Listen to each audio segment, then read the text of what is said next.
Appreciate you joining me. We're going to be looking at David and Jonathan today.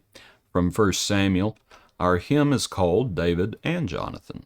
True brother friends whose depth of love their own set hearts best learn to prove. In time of anguish sore, through the long centuries since then, how of that grief has come again, parting to meet no more.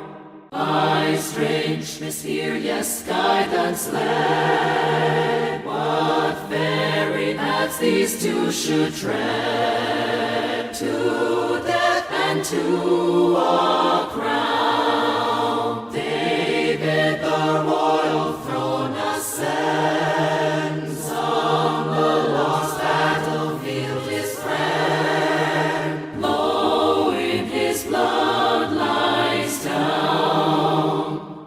Still across the years we hear the woe of royal past and friendly bows, sung by the mourning king, and silent to each joyful song, which of glad worshippers the throng in Zion used to sing.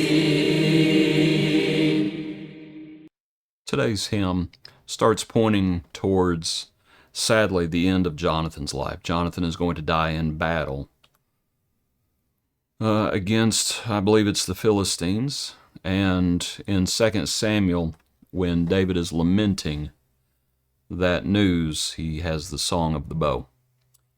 And it's just sad that Jonathan would pass.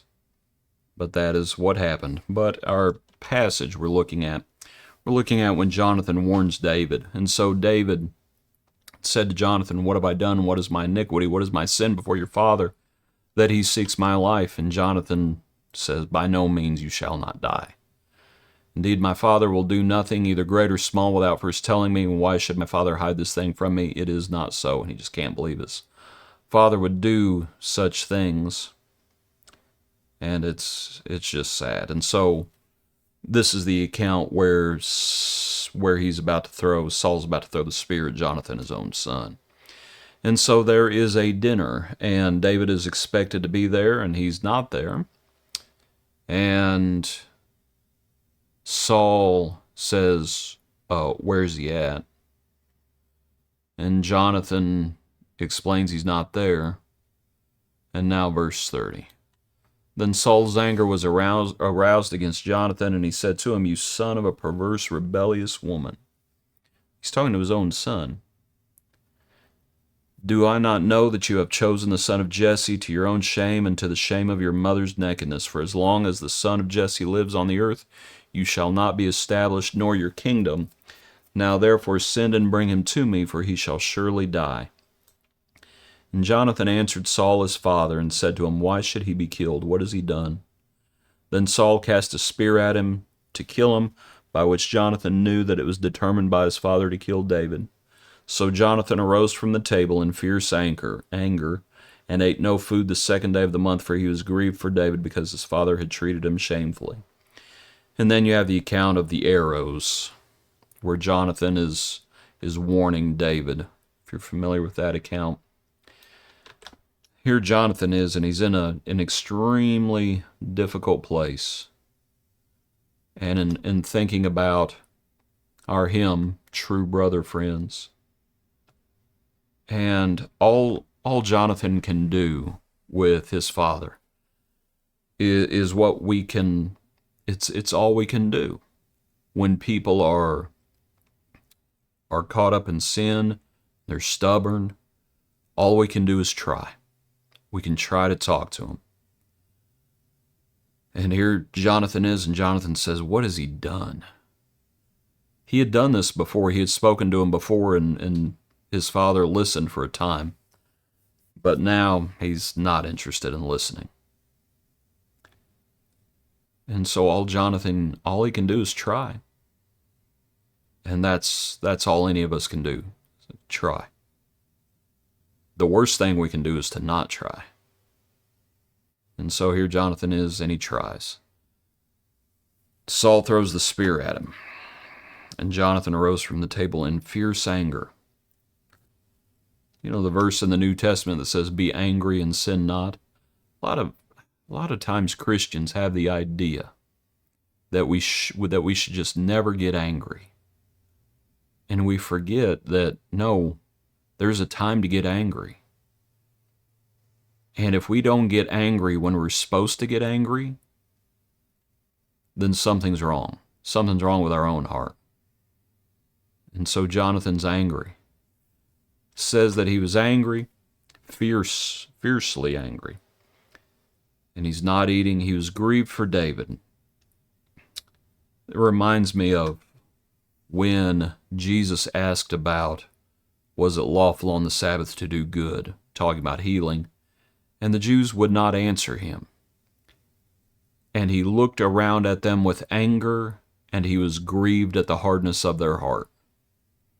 And that, I think one way when you can tell that anger is what it should be, is if there is an element of grief there as well.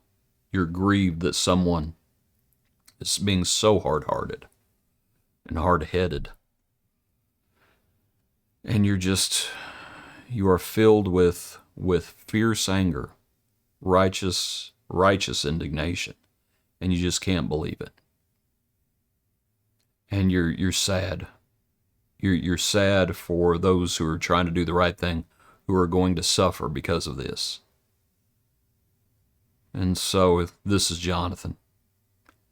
He warns David, and then he's in a difficult spot. And so he is there with the king. He's there with his father when his father perishes, and he perishes with him. What a sad thing. He was David's best friend. His best friend. And he tried.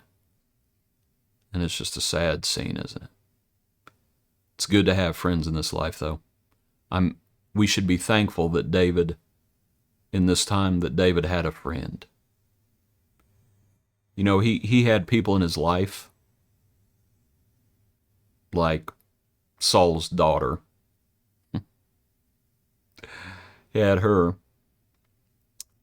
for a time, and then she comes back into the picture again. But he had other people in his life, you know, like Joab. Wasn't that the name of his general? And he had men that may have been loyal, although when it comes to Joab, there's some question about that loyalty, some of the things he does later on. But anyway, he had different people in his life.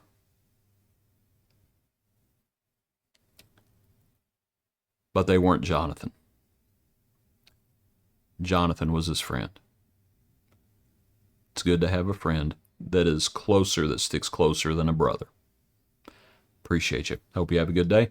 Join us tomorrow for another portion of our Daily Praise.